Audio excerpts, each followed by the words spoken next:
Chers frères et sœurs, Katangais valeureux, c'est moi l'aigle de Kolwezi, le millet aigle de Kolwezi.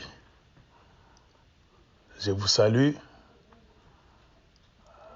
Je voudrais un peu aussi parler, toujours à propos de ces événements insolites dont nous sommes témoins ces derniers jours. Donc, vous savez, la façon dont les choses sont en train de se passer au Congo, des mains des soi-disant autorités, et la façon dont on est en train de gérer le pays en général, et spécialement l'espace Grand Katanga, par le régime de Tshilombo. Et je pense que pour ceux qui ne croyaient pas à ce que nous leur disions dans le passé, je pense que c'est le moment d'ouvrir les yeux et de regarder ce qui est en train de se passer au Katanga. Le comportement de Félix Tshilombo et les siens, son sang. Puisque l'histoire est toujours têtue. On a toujours dit, tu peux mentir hier, tu peux mentir aujourd'hui, mais tu ne mentiras pas tous les jours ou bien éternellement. Et je pense que le Katanga aujourd'hui, si vous remarquez, est le théâtre des choses horribles de la part de Tshilombo et les gens de son sang. Et ce qui est un peu bizarre, c'est de voir que, bien qu'on est Congolais, on a des gens qui ne se soucient pas donc de leurs origines, de leur village, leur ville, leur province, et qui tous, comme pris d'une maladie là-bas, je ne sais quoi, tous fuient, plient bagages et se déversent au Katanga. Soi-disant parce que leur frère est au pouvoir. Et regardez maintenant ce qu'ils sont en train de faire. Moi, je pense que quand les Katangais parlaient à propos de ce qui avait eu lieu dans le passé, donc entre les Katangais et les Kassaïens, les gens ne pouvaient pas, bien les gens ne croyaient pas. Parce que d'abord, les Katangais ne parlaient pas beaucoup. S'il y a quelques Katangais qui ont essayé de parler, si on pouvait les compter du bout des doigts. Mais c'était seulement les frères de Tshilombo qui ont rempli le monde. Donc de la version des incidents malheureux qui avaient eu lieu dans les années 90, donc 1992-13 au Katanga. Ils ont beaucoup parlé. Comme j'ai commencé par le dire, on dit que tu peux mentir, mais tu ne mentiras pas tout le monde et tu ne mentiras pas toujours, éternellement. Voilà aujourd'hui comment les gens sont en train de se comporter. Vous connaissez vous-même comment leur frère Tshilombo est arrivé à la présidence. La mafia toujours. Il n'a pas gagné les élections, mais il a décidé avec les siens de s'asseoir dans leurs histoires là-bas, la magouille, mafia, pour prendre donc la présidence qui, normalement, revenait de droit à Martin Fayulu. On a vu tout le monde défendre Tshilombo. Tout le monde, les pasteurs, les papas, les mamans, les garçons, les filles, tout le monde, les intellectuels, les illettrés, tous, vouloir écrire une fausse histoire. Donc vouloir pousser les Congolais en créant une version mensongère de la présidence, de la façon dont leur frère est arrivé à la présidence. Et il a été là, vous avez vu comment les gens ont été agités et combien ils sont encore agités. Ça fait 3 ans que le Congo entier est témoin de l'agitation de Félix Tshilombo et des gens de sa tribu. Et cette agitation est en train d'avoir lieu spécialement dans le Grand Katanga. Donc, vous êtes tous témoins. Vous pouvez regarder, voir. C'est grave. Les résultats sur terrain nous montrent quoi? L'échec total. On a devant soi un président ignorant, un président jouisseur, qui met en place un système avec plus de 1000 conseillers, qui ne fait que voler l'argent du trésor public, contrairement à ce qu'il disait des autres qui étaient à la présidence avant lui. Tous les projets qu'ils ont mis en place, c'est du vol. Et ils ne volent que des millions, tous. Rien que de millions.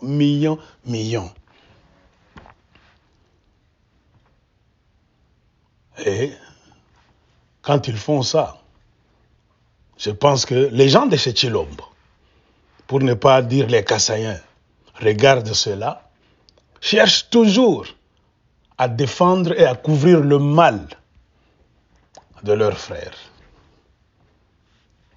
Malgré tout ce qu'ils ont dit au peuple congolais, que eux, ce sont les intelligents, ce sont les plus beaux, ce sont les expérimentés, ils ont beaucoup étudié, ils ont l'expérience, ils connaissent Dieu. Tous les discours qu'ils ont faits, malgré tous ces discours, Dieu a prouvé que ces gens-là ne sont pas ce qu'ils disent. Et la réalité sur terrain, non pas seulement au Katanga, partout en République démocratique du Congo, a donné raison à qui? Aux Katangais. Car on a devant soi les gens qui sont têtus dans le mal, fanatiques, des gens d'un cœur dur. Ce que la Bible dit, Bantu Moyo Mugumu. Des gens qui voient le mal ici, tous. Tous les Congolais voient que ceci, c'est le mal. Sauf eux. Eux vont te dire non, c'est le bien. Là où tous les Congolais, les autres Congolais disent, ici, c'est le vol. Eux vont te dire non, Tshilombo n'a pas volé. Donc nous vivons dans 2 dimensions différentes. Le mal sur le mal, mabaya par mabaya. Et je pense que les Congolais maintenant, ceux qui cherchaient à voir ou bien à expérimenter le mal, vous venez de voir, vous êtes en train de voir. Hein? Vous êtes en train de voir ce qui est en train de se passer. Et au lieu de se taire, de chercher des voies et moyens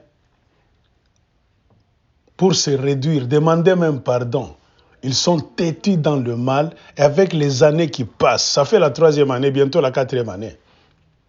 Regardez ce que Tshilombo est en train de faire. Le monsieur a échoué sur tous les plans.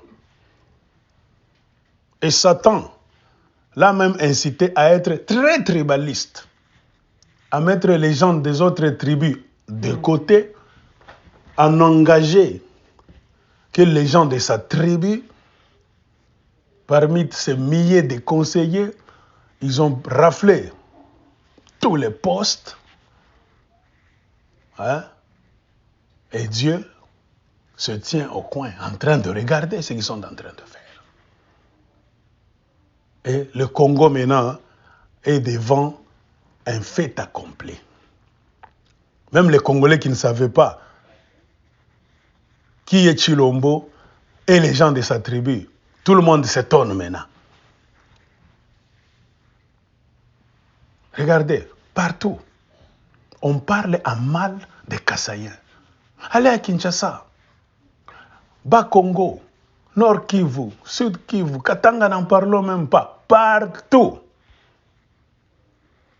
on a devant soi des gens sans probité, sans morale.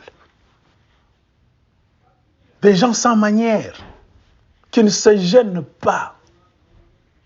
C'est-à-dire tout le mal qu'ils font, ils veulent convaincre toute la République démocratique du Congo que c'est le bien. Ils veulent faire taire tout le pays. Alors je pense que les Congolais, vous êtes en face d'une folie sans mesure. Et regardez ce qu'ils sont en train de faire.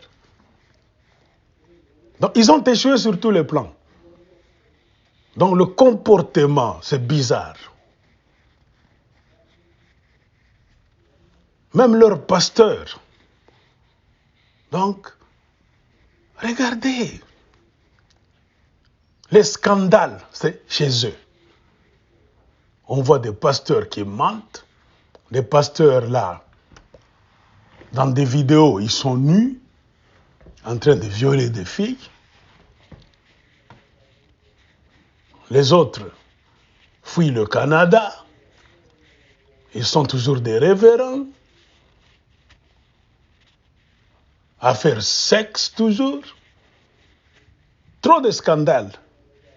Les sextapes chez eux. Le vol chez eux. Le mal chez eux. Et par-dessus le marché, les injures. Les gens qui n'écoutent jamais la voix de la raison. Et tous les Congolais viennent d'expérimenter cela. Il suffit qu'un Congolais se lève pour dire non, ma soeur, non, mon frère. Là-bas, ce n'est pas comme ça. Là, il a échoué. Là, il a menti. Là, il a volé. Vous connaissez leur réaction. Tout le monde, en commençant par leur papa, leur maman, les jeunes, même leurs enfants, tous, même système. C'est les injures. Et depuis que leur frère Tshilombo a été mis là-bas, à la présidence du Congo dans le système de mafia, vous avez remarqué, tout le monde est maintenant en ligne. Et ils ne supportent pas la voix de la raison. Et les preuves au pluriel sur terrain nous montrent que Tshilombo a échoué sur tous les plans. Et ce qui est un peu satanique, c'est de voir que malgré l'échec de Tshilombo, le vol, le mal, Tshilombo est en train de donner le pays aux Rwandais, aux Ougandais, de voler, d'aller donner les terres d'autrui. Mais les gens de ce Tshilombo ne regrettent pas. Ils trouvent toujours une raison, une phrase pour défendre le mal, le satanisme de leurs frères.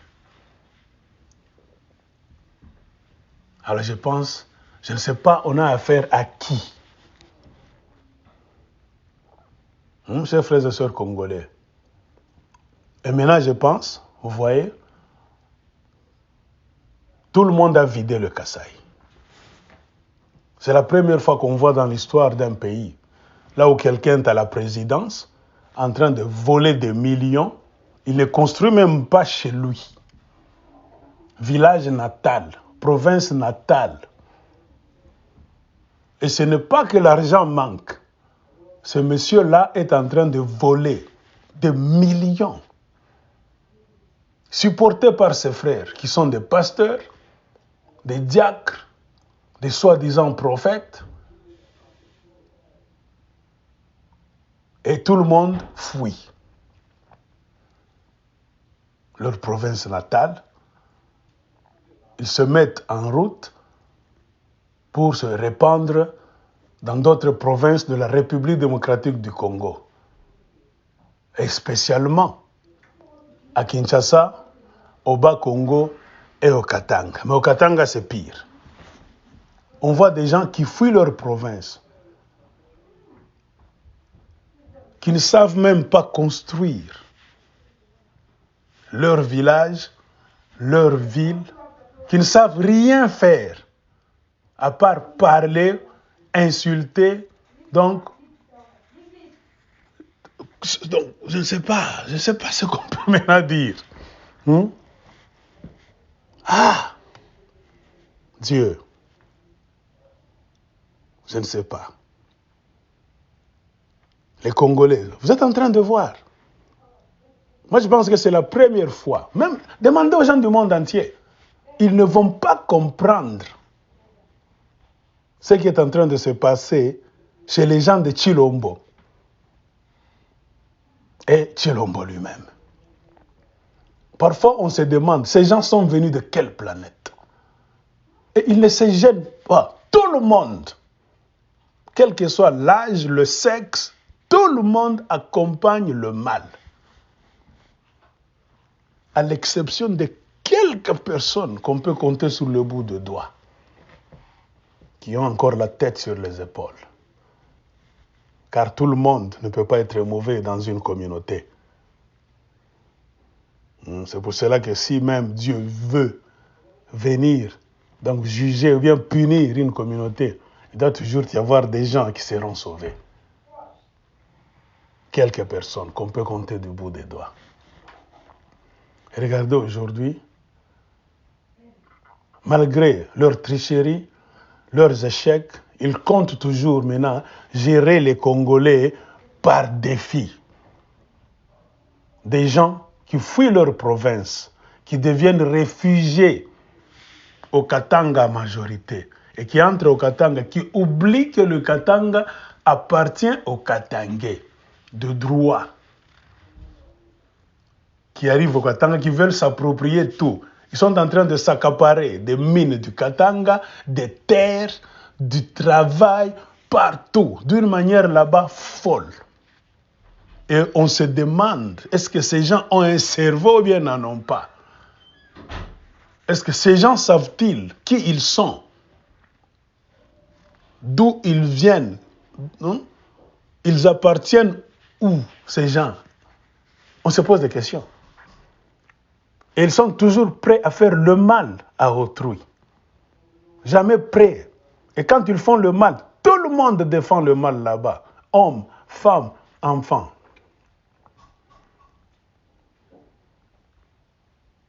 Alors ce qui est important, c'est nous tirons la sonnette d'alarme. Nous prenons toute la République démocratique du Congo à témoin. Vous êtes en train de voir ce qui est en train de se passer avec Tshilombo et sa communauté, sa tribu. Puisqu'on vous disait dans le passé, vous n'avez pas voulu nous croire. Maintenant, je pense que vous tous, vous connaissez en réalité qui sont les Kassaïens. Ce n'est pas facile de vivre avec les Kassaïens. Pas facile de cohabiter avec les Kassaïens. Vivre avec les Kassaïens dans un tout, une province, un pays, ce n'est pas facile. Et c'est vraiment difficile de vivre avec des gens qui ne regrettent pas leurs méfaits, qui ne regrettent pas leur impolitesse. Et moi, je pense que je ne peux pas m'appesantir sur le dossier de la femme, qu'on appelle qui Denise Mukenjila. Moi, je pense que bon, c'est vouloir donner du poids à cette dame-là. Moi, je pense que on ne peut pas beaucoup en parler, parce qu'elle ne vaut rien. Donc pour le Katanga et pour les Katangais. Je pense que ce sont des gens qui, après avoir échoué, des gens qui ne valent rien, devant tous les Congolais maintenant, ils cherchent maintenant à faire du buzz. Des gens qui ont tout échoué, qui n'ont aucun bilan à présenter au peuple congolais en général et aux Katangais. Malgré tout ce qu'ils ont toujours dit, c'est eux les intelligents, c'est eux qui ont construit ceci, c'est eux qui ont construit cela. Où est partie votre intelligence? Si c'est avec cette intelligence que vous exhibez à la face des Congolais, votre intelligence là, sans intelligence, si c'est avec cela que vous dites que vous avez construit le Katanga, vous avez fait ceci ou cela, partout où vous êtes passé, alors aujourd'hui, Dieu vient de vous mettre à nu. C'est-à-dire, vous n'êtes rien, vous ne pouvez jamais vivre pour vous-même. Vous profitez quand vous vous retrouvez sur une terre d'autrui pour essayer de vivre un peu, donc, une civilisation. Puisque vous-même, là, vous ne pouvez pas vivre un homme civilisé, un peuple civilisé. Donc, c'est quand vous vous assimilez, vous vous mélangez avec les autres Congolais, que vous parvenez même à faire des choses, à avancer. Puisque la preuve est là, vous avez tout. Qu'est-ce qui vous manque? La présidence, c'est la clé de tout. L'argent est là. Vos terres sont là-bas. Vous avez manqué, vous avez raté tout. Qu'est-ce qui vous manque pour aller commencer à construire votre province, le Grand Kasaï? Rien. Qui vous tient les mains? Personne. Alors ça montre qu'on a affaire à des menteurs, à des personnes non civilisées. Et je sens que votre fin est en train de venir à pas de géant. Et voyant que vous avez échoué sur tous les plans, vous voulez maintenant créer des situations chaotiques pour camoufler votre échec, pour camoufler votre fin chaotique. Vous voulez maintenant créer des problèmes dans la société comme c'est votre habitude. En insultant les gens, en les taquinant, en les tabassant même, parce que vous avez maintenant les appareils de l'État, afin de cacher votre honte, votre barbarie, l'échec total sur tous les plans.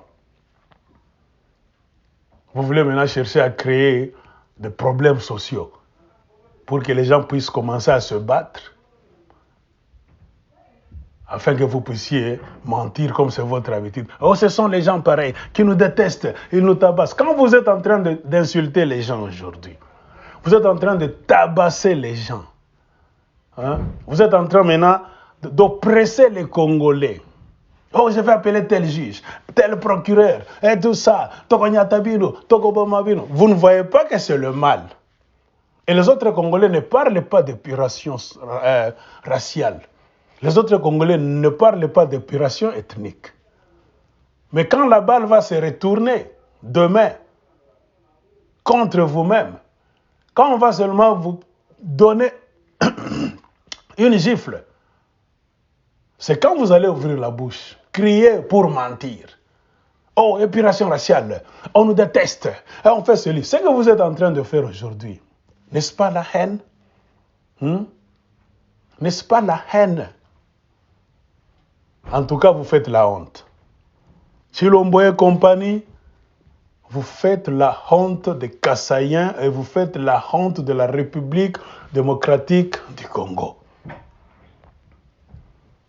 Je pense que vous devez plier vos queues et vous remettre à vos places. Vous ne pouvez jamais terroriser les Congolais.